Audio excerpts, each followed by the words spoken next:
This is kind of a little aside on this dash project. On this 2000 GMC Sierra, this has always been this little cubby. It's kind of worthless. It's kind of shallow objects. It's straight in there, so you have objects that put in, they can easily come out. And what I'm going to do is actually make this into something that will hold my cell phone safely. So I just have a place to put it. Be like easy to see when I leave, but stay secure. And what I've noticed here is that it's this little plastic insert, and it does pop out if I use two hands here. There's a little, there it is, a little clip there, and it comes out, and you can see that it's self-contained. And if I can show you in here, you can see where it slides in, and that's about the end of it, where that little bar piece goes across. But there's plenty of space behind it. Safe space that's back there. I can stick my hand in there quite a ways. So what I'm going to do is I'm going to cut this out in the rear of this, and at an angle kind of create a pocket that when my cell phone goes in, it'll go in further and not stick out as far. It actually will stay in there, and it'll become a handy holder for the cell phone. Right, here's what I decided to do with this little insert thing in the dashboard that was kind of like serving no purpose. So I cut the end off, and then I took an old sock and I cut it off. I put the end in the base of the sock, and what I'll be doing is putting hot glue gun right around here.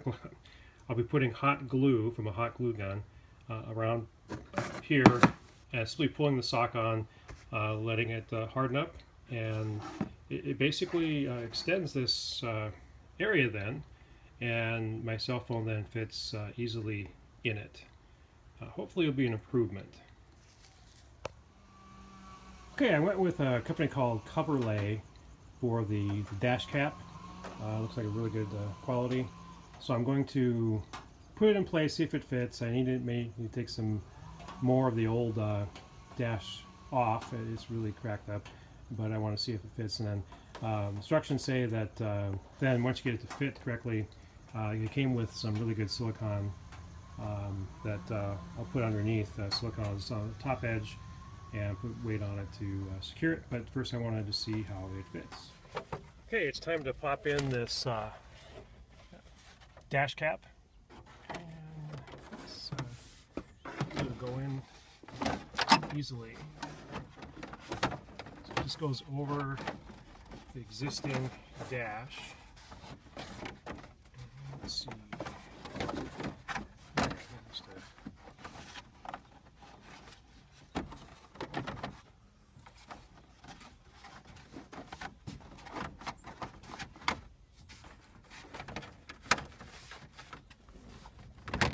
There we go.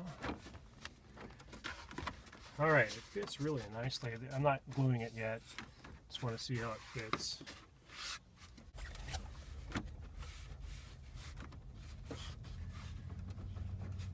Really like how it fits.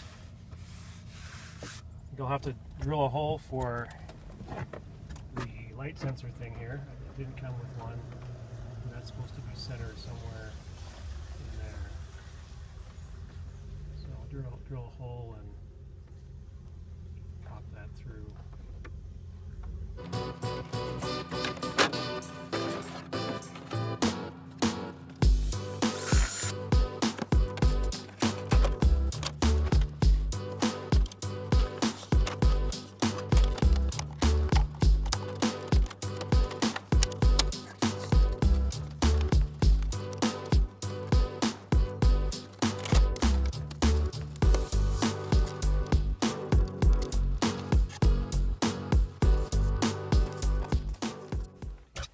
Okay, time now for the bezel.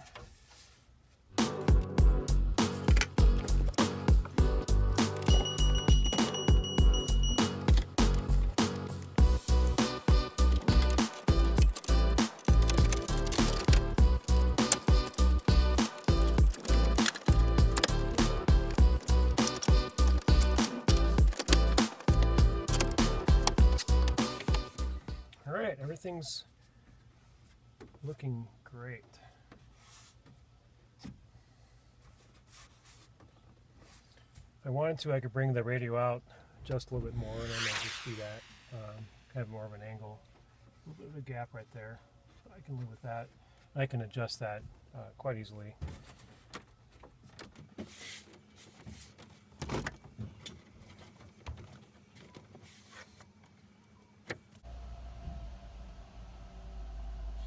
Okay, here's what it looks like. I have not glued the dash cap in place. I kind of want to just make sure I have everything exactly the way I want it before I do that. But you can see that the double din fits.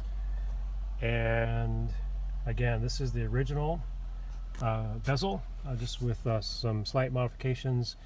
It cost me maybe 10 bucks or so. Well worth it. I like the radio, and I'll be showing some features of that in a different video. Okay, this project is finished.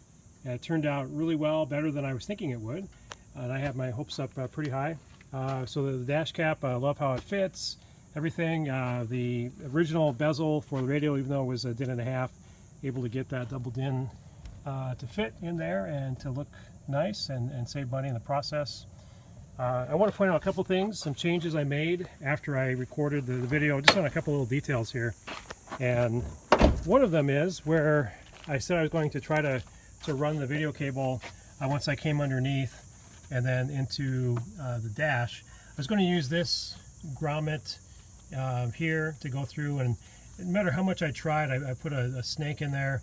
I kept on hitting things. I simply couldn't get it. So instead, I followed this red cable. This is an aftermarket edition for pulling a trailer brake, basically electric brakes for a trailer. So here's the video cable here. I simply followed that in, and it went right in. Comes here underneath the dash, and then I was able to feed the wire underneath and then from behind to the radio. And again, no problem at all. Love the radio so far. If you put the car in reverse, camera turns on right away. There it is. You can see that. So I'll have a backup camera here. Goes back to its original function after that. One more thing to point out, and that was this. That I said I was going to try to mount the camera just right underneath the tailgate here. However, even though there's plenty of space there right now, if you open the tailgate, the way it rotates, it drops down and it would crush the camera. So I didn't want to do that. So instead, I simply mounted it. These are really shallow screws just into the plastic covering for the bumper, and it works great. Hope you enjoyed the video. If so, please hit like. Have a great day.